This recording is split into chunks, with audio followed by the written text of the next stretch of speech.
কত বাধা আলেমদিকে স্টেজে শিরকের বিরুদ্ধে কথা বলছে একজন বক্তা, তাকে এসে বাধা, তাকে মারার চেষ্টা, কত রকমের কাজ চলছে, কত রকমের তর্ক বিতর্ক।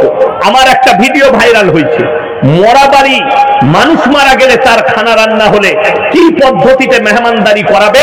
এই মুর্শিদাবাদে আপনার নদিয়ায় চাঁদঘর মাদ্রাসায় একজন মানে সে বলতে চাইছে যা হোক করে মরা ঘরে রান্না করে খাবো, আপনি খালি হালাল বলে দেন। আমার সঙ্গে স্টেজে তর্ক, একটা প্রশ্ন বারবার করছে বারবার।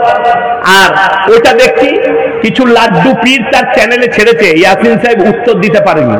তোদিকে হাদিস কোরআন দিয়ে ঢেকে দেবো। আমি তো ওখানে হাদিস বলেছি যে যে বাড়িতে মাইয়াত হবে 3 দিন তার বাড়িতে চুলা জ্বলতে দিও না, এটা প্রতিবেশীর হক, এটা রাসূলের হাদিস, রসুলের হাদিস। কিন্তু এই যে জিলাপি বাবুরা আছে, অত লোক মরে গেলেই তার ঘরে গরু জবাই করে খাবি, ওইটা ইয়াসিন মানা করেছে, ইয়াসিন অপরাধী। বড় কষ্ট লাগে আমার ভাই, দিনটাকে যদি নিজের মতো করে বুঝেন আপনি বেঈমান কাফেরের অনুসারী হয়ে যাবেন। আজকে দেখেন হিন্দুস্তানের মাটিতে, আমি বলতে চাই হে হিন্দুস্তানের মুসলমান, এই আলেমদিকে স্থান আলেম না চিনতে পারার কারণে আজকে দেখতে পেলাম ভারতের সব থেকে বড় শিল্পপতি, তার নাম হচ্ছে গৌতম আদানি, মাথায় করে চাদর নিয়ে আপনার আজমিরে খাজা বাবার মাজারে চাদর চড়াতে গেছে। আপনারা বলুন তো উনি কোথাকার মুসলমান? মুসলমান না হিন্দু? তাড়াতাড়ি বলুন। হিন্দু। আচ্ছা, কবরস্থান পাক পবিত্র জায়গা না অপবিত্র? পবিত্র জায়গা। আচ্ছা, সেখানে কোনো অপবিত্র লোক যেতে পাবে? আমি বলবো এই মাজারে যে গুটকা খোর আর জিলাপি হুজুরগুলো আছে তাদেরকে বলবো আদানিকে জিজ্ঞেস করুন ফরজ গোসল কি কি, পবিত্রতা কাকে বলে তাকে জিজ্ঞেস করো।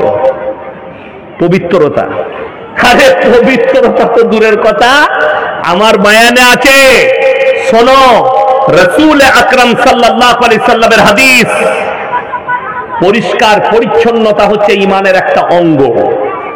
আর আপনাকে দেখিয়ে দেবো আমাদের দেশে এক এক চপবালা আছে, হারামখোর 6 মাস বগলে চুল। নাম্বার 1 হচ্ছে ফেরাউন, যার কথা কোরআনে জিকির করা হয়েছে।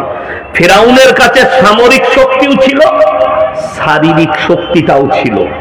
ফেরাউনের কাছে মারাত্মক শক্তি ছিল।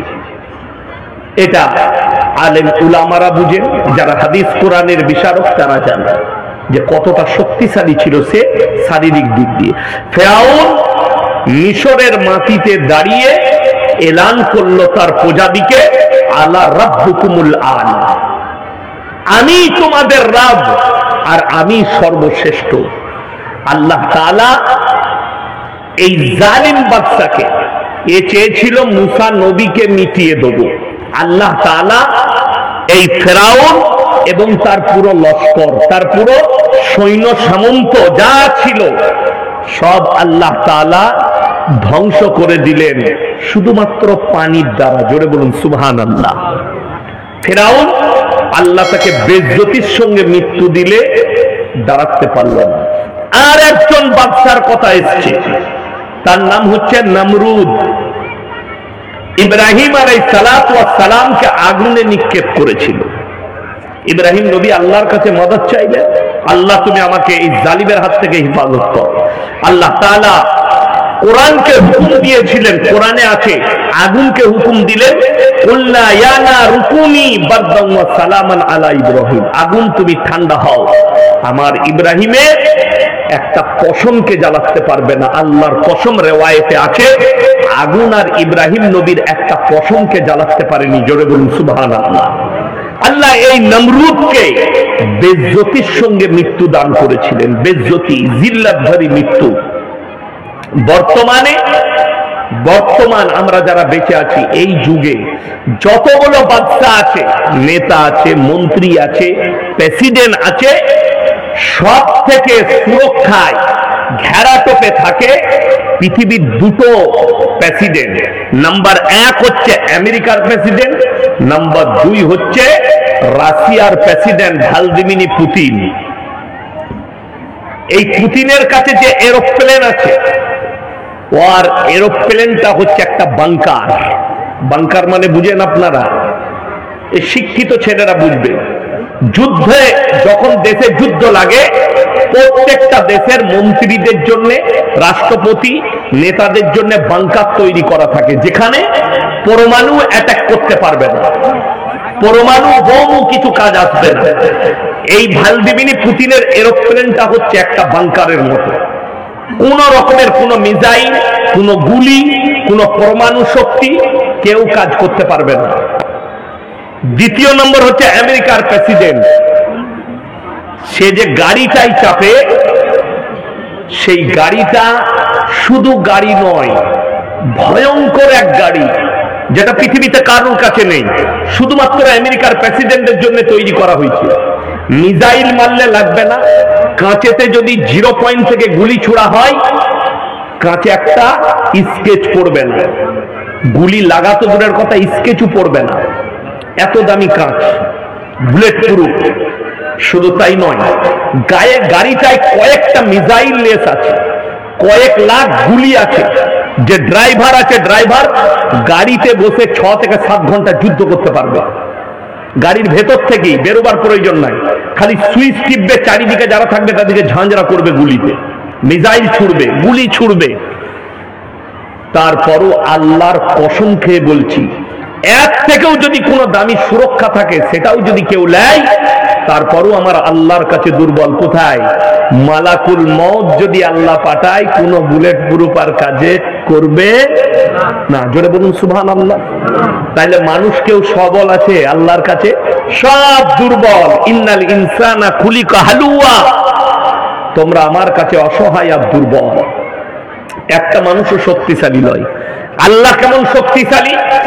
কোরআন, এটা সূরা কাহাফ একবারই শেষ আয়াতের আগের আয়াত। পৃথিবীতে যতগুলো মানুষ দেখছেন, আমি, ইনি, উনি, রাজা, বাদশা, একটা মানুষও নিজের প্রশংসা করার ক্ষমতা রাখে না। কেউ যদি বলে আমার মতো বক্তা হবে না, জানবেন ওটা মূর্খ বক্তা। কেউ যদি বলে আমার মতো মাস্টার নয়, ওটা মূর্খ মাস্টার। কেউ যদি বলে আমার মতো ডাক্তার নয়, ওটা মূর্খ ডাক্তার। কেউ যদি বলে আমার মতো মৌলবি নয়, ওটা মূর্খ মৌলবি। কেন? নিজের প্রশংসা যে নিজে করে সে মূর্খ। পৃথিবীর একটা মানুষও যোগ্যতা রাখে না যে নিজের প্রশংসা করি। কেন? এখানে আমরা যারা বসে আছি, সকলে বলুন, আমরা আমাদের ইচ্ছায় বেঁচে আছি না আল্লাহর দয়ায়? জোরে বলুন সুবহানাল্লাহ। তাহলে আপনাদের কোনো, আপনার আমার কোনো কৃতিত্ব নাই। এখানে যে আমি কথা বলছি, এটা আল্লাহর কৃপা। আল্লাহ আমার জুবান দিয়ে বলাচ্ছেন, এখনই যদি বন্ধ করে দেয় আমি স্টপ হয়ে যাব। ঠিক কি না কথা বলে? ওই জন্য আপনারা যারা বসে আছেন, বেঁচে আছেন, আল্লাহর কৃপায়, আল্লাহর দয়ায় আল্লাহ আপনাকে বাঁচিয়ে রেখেছে। আপনার কোনো কৃতিত্ব নেই, এটা আপনি মাথায় রাখবেন। আগে চলুন আমার বন্ধুগণ। আল্লাহ তাআলা কোরআনে বললেন, মানুষকে একমাত্র আল্লাহ তাআলা নিজের প্রশংসা করার যোগ্যতা রাখেন। মানুষের যোগ্যতা কতটা, আমার আল্লাহ সৃষ্টিকর্তা কেমন, আল্লাহ এটা কোরআনে বললেন, মানুষকে মনে পড়াবেন। কুল্লাউ কানাল বাহরু মিদাদান লিকালিমাতি রাব্বি লানাফিদাল বাহরু ক্বাবলা আন তানফাদা কালিমাতু রাব্বি ওয়ালাউ জিনা বিমিথলিহি মাদাদা। হে আমার নবী, পৃথিবীর মানুষকে বলো, গোটা পৃথিবীতে যতগুলো সমুদ্র আছে সব যদি পানিগুলো কালি করে দিই, আর পৃথিবীর মানুষ যদি আল্লাহর প্রশংসা দেখতে শুরু করে, সব পানি শেষ হয়ে যাবে। আবার আমি অতটাই দেবো, সেটাও শেষ হবে, কিন্তু আমার আল্লাহর প্রশংসা দেখে শেষ করা যাবে না। সকলে জোরে বলুন সুবহানাল্লাহ। আল্লাহর কৃতিত্ব, আল্লাহর বড়াই এটা। এরপর চলুন, আমি আলেমদের অবদান বলেছেন। সর্বপ্রথম আমাকে যে দাওয়াত দিয়েছেন আলেম হিসাবে, ঠিক কিনা কথা বলেন? তো আমার অবদান হচ্ছে, আমাকে সমাজকে হক বলতে হবে, নাহলে আল্লাহর কাছে জবাবদিহি করতে হবে না, হবে না? শুনেলেন, আলেম ইমাম যারা আছেন, অনেকজন বলে, আজকে এইটা যেটা দিয়েছে আমাকে, যে আপনি আলেমদের কর্তব্য কি? আলেমকে আলেমের কর্তব্য পালন করতে দেননি আপনারা, সমাজ আটকিয়েছে।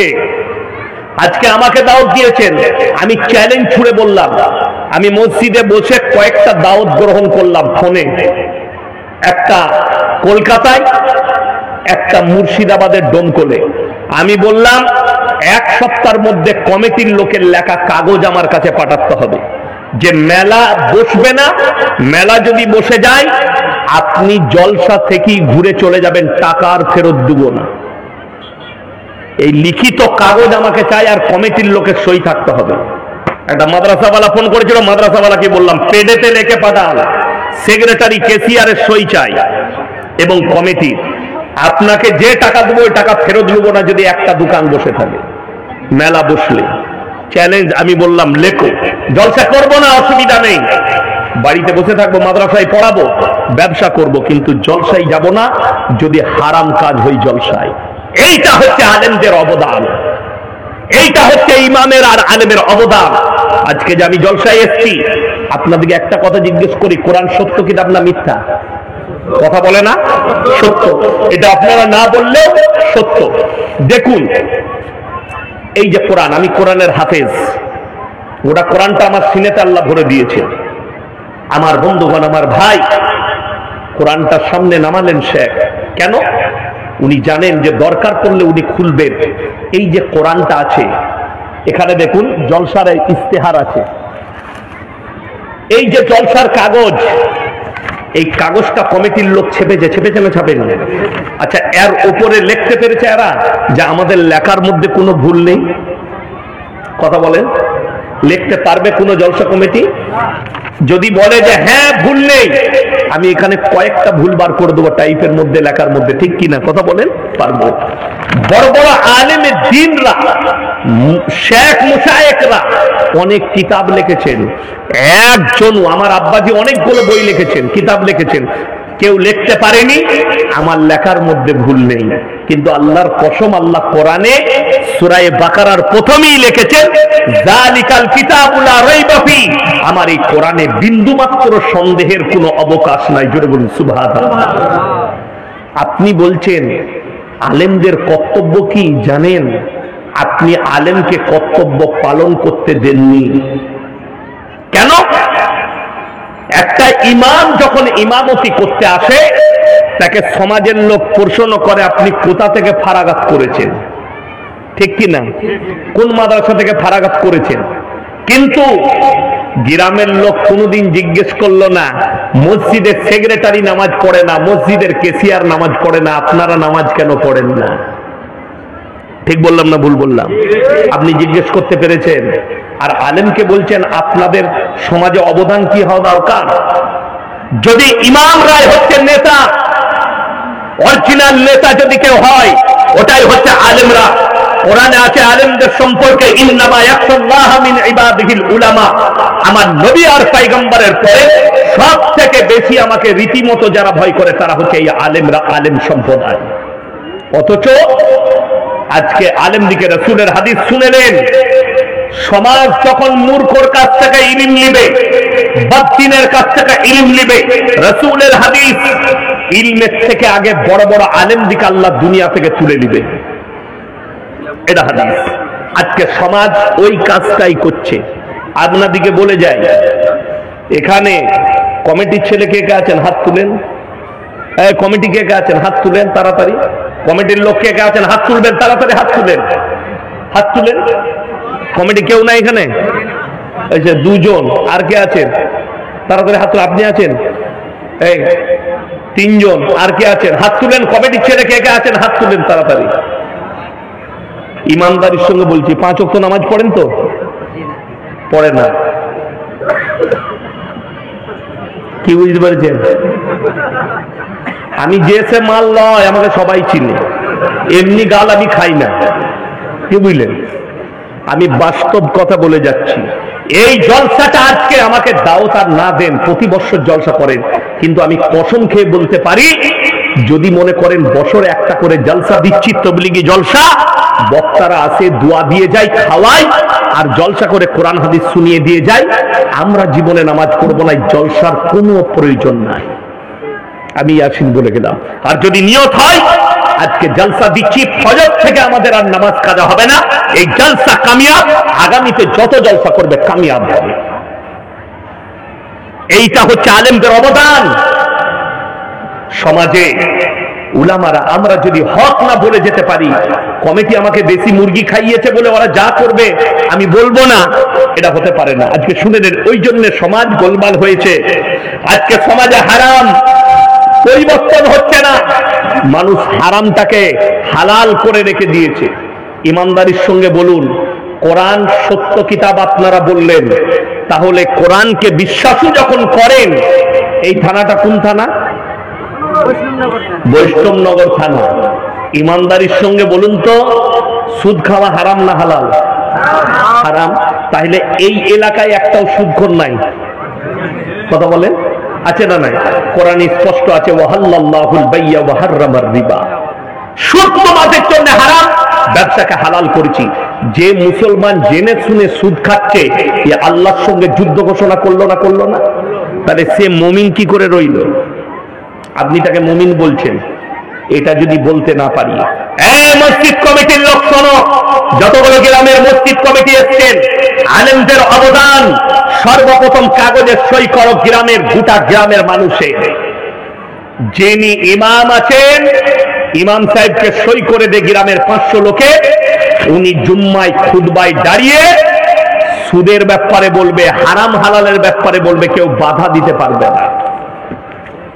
আর আমি চ্যালেঞ্জ দিয়ে বললাম, একজন ইমাম সাহেব জলসা করতে গেলাম, জেলাটা হচ্ছে বীরভূম ডিস্ট্রিক্ট, কামরায় একা পেয়েছে, আমি মসজিদে শুয়েছিলাম। ইমাম সাহেব বেচারা চোখের পানি ফেলালো, বললে জুম্মায় আমি খালি খুতবায় সুদের বয়ান করেছি, গ্রামের 4-5টা মস্তান সুদ খায়, রাতের বেলায় 12টার পরে এসে আমাকে বললে, আগামী জুম্মায় যদি এই খুতবা দিয়েছো তোমাকে মার্ডার করব।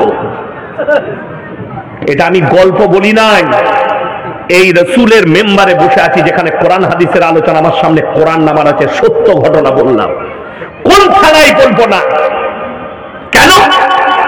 আর আপনি বলছেন আলেমদের অবদান, ইমামরাই হচ্ছে সমাজের নেতা, কিন্তু আজকে তুমি চোরকে নেতা ভেবেছো, মাতালকে নেতা ভেবেছো, গাঁজাখোরকে নেতা করে রেখে দিয়েছো।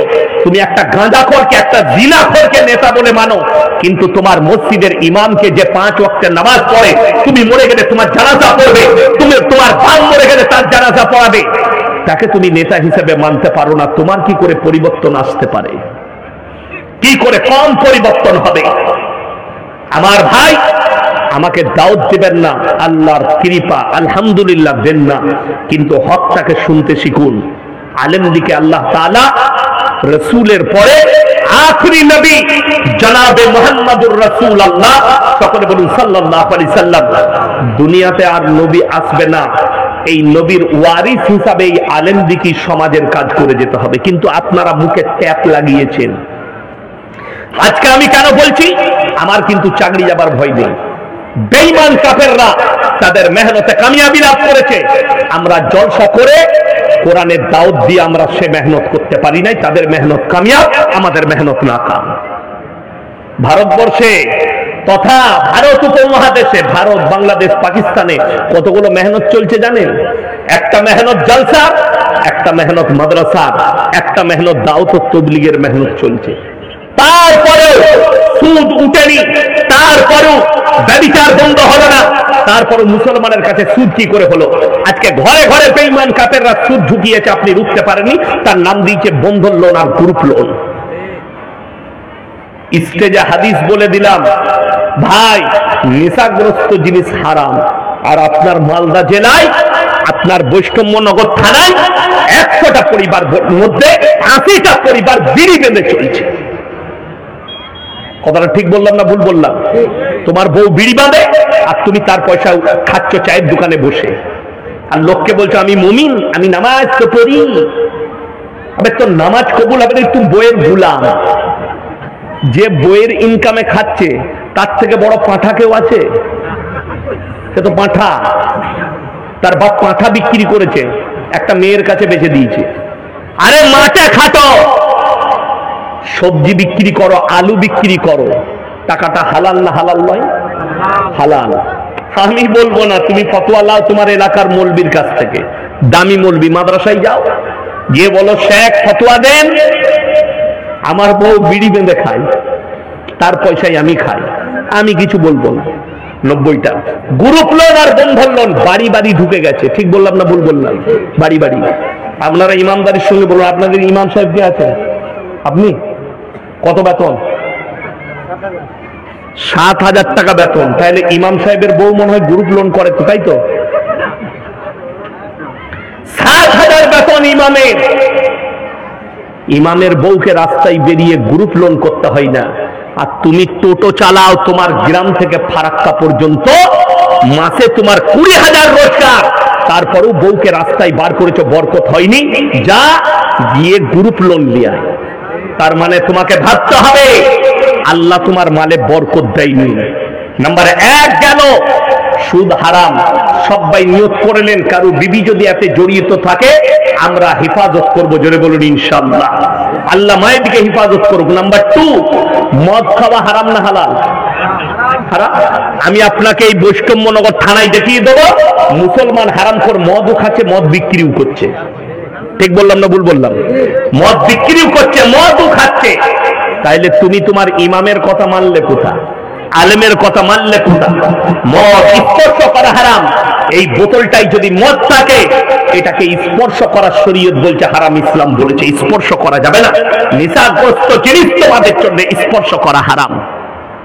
আজকে মুসলমানের কাছে হালাল কি করে হয়ে গেল?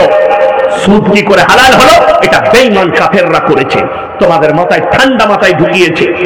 আজকে আপনারা বলুন তো, 5 ওয়াক্ত নামাজ পড়া ফরজ না ফরজ নয়? ফরজ। আমি খালি গুনিয়ে দিচ্ছি, তারপরে আমি বায়ানে যাব। 80টা লোক নামাজ পড়ে না 100 জনের মধ্যে আমাদের দেশে। ঠিক বললাম না ভুল বললাম? বেনামাজি 80টা বেনামাজি। অথচ আপনি কি ভেবেছেন আমি নামাজ তো পড়ি না? আমাদের দেশে একটা ভালো সিস্টেম উঠেছে, কোথায়? জান্নাতে যাওয়া।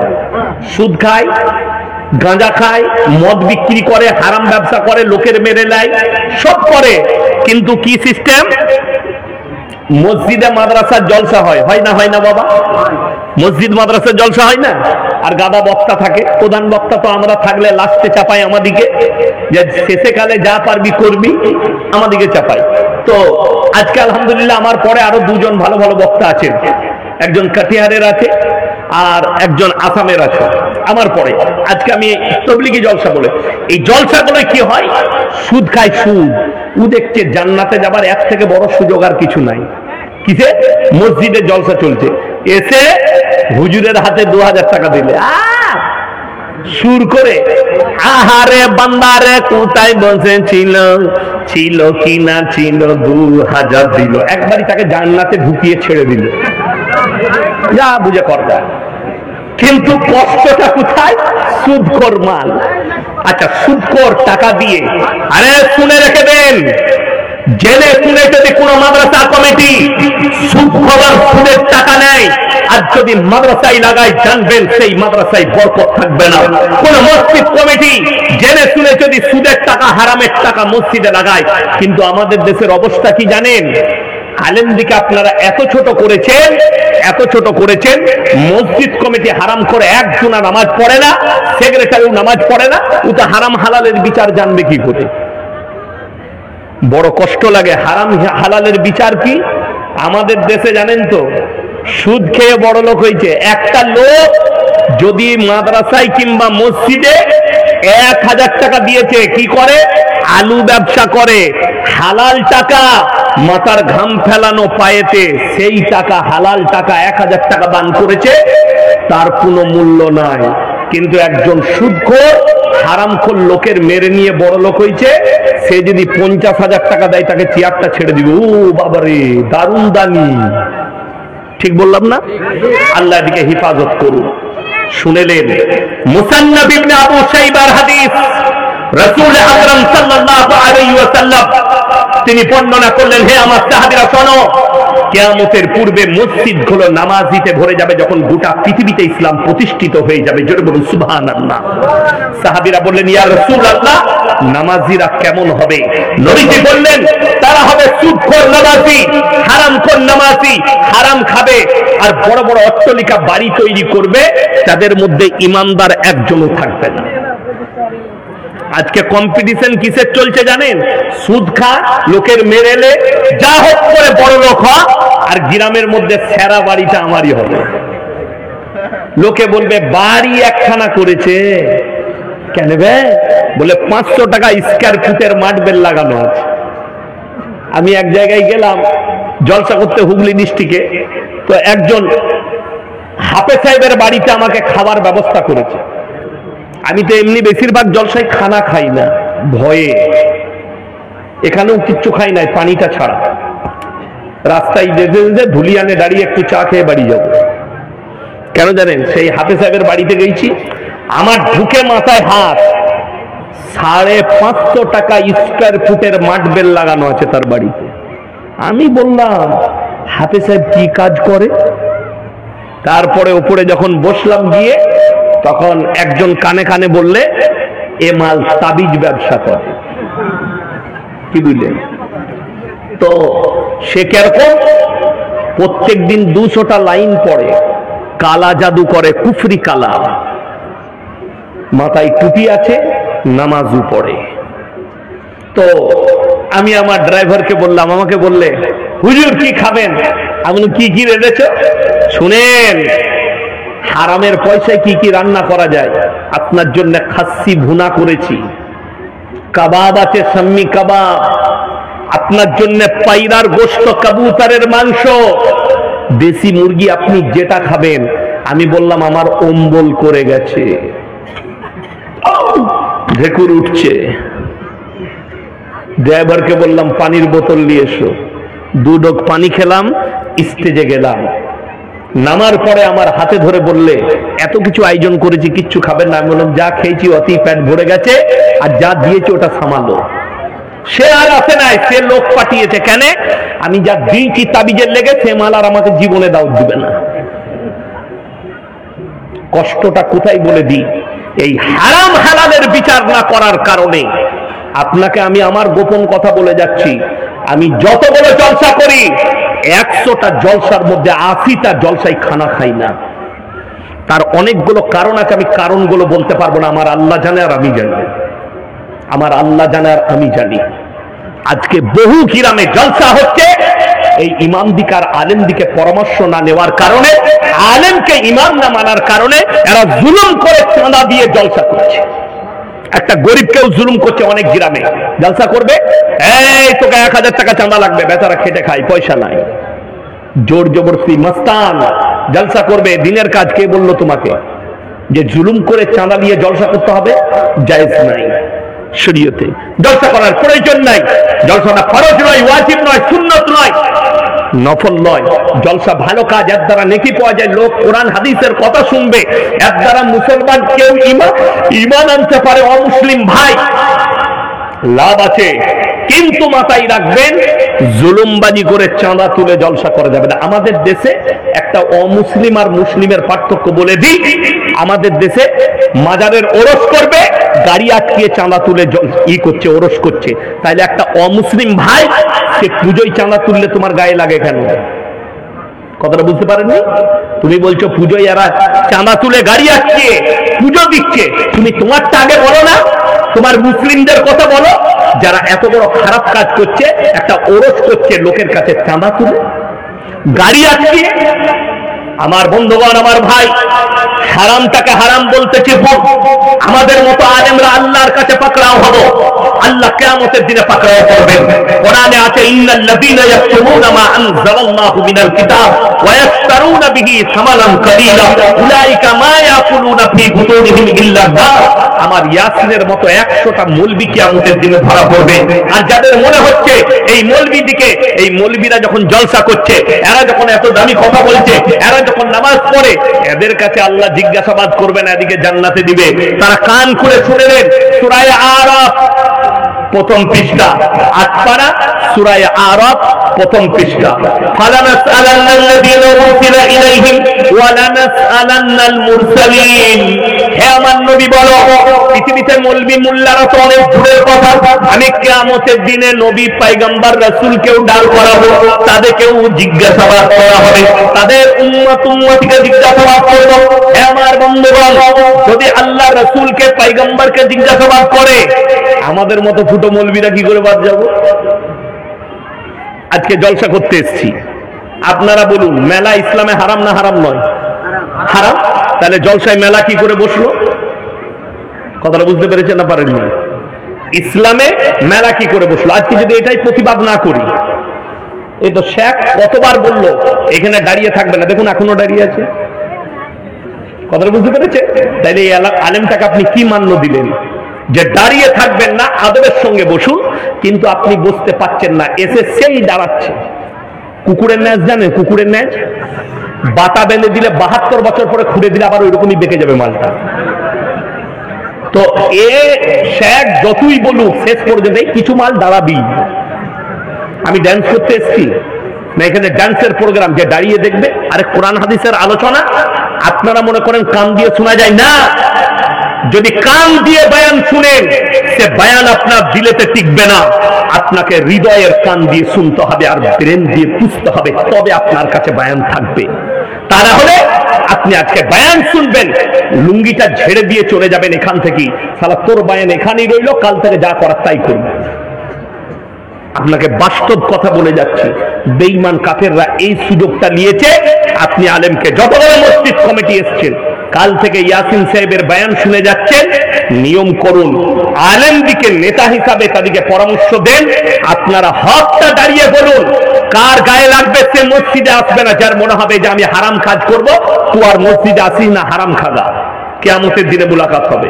আর যদি মনে হয় যে হারাম, এটা হারাম, আমি বুঝতে পারছি এটা হারাম, তাহলে ওই জায়গাকে অ্যাভয়েড করে ইস্তেগফার করে মসজিদে এসো, ইমামের প্রতি ভক্তি বাড়বে। আর আমি বলে যাচ্ছি, সেই আলেমও জান্নাতে যাবে এবং আপনিও জান্নাত পাবেন। তা না হলে আমার মতো 100টা মৌলবি কিয়ামতের দিনে ধরা পড়বে। আল্লাহ তাআলা বললেন, হে আমার নবী, যারা নিজেদের পেট চালাবার জন্য, নিজেদের স্বার্থের জন্য আমার আয়াতকে গোপন করে দেয়, এই মৌলবিরা নিজেদের পেটেতে আগুন ছাড়া আর কিছু ভরে না। আমি কিয়ামতের দিনে এই সমস্ত মৌলবিদিকে কঠিন আযাবে মুবতালা করে দেব। ওই মৌলবিরা কঠিন আযাবে পড়বে যারা মানুষের কাছে হকটা তুলে ধরে না। আজকে শুনে নেন, আপনি আমাদের মুখে কুলুপ এঁটে দিয়েছেন যে আলেমরা হক কথা যেন বলতে না পারে। জানেন, বাংলাদেশের মোবাইল খুলে দেখেন, আলেমরা কথা বলতে গেলে কত বাধা পড়েছে। ঠিক বললাম না ভুল বললাম?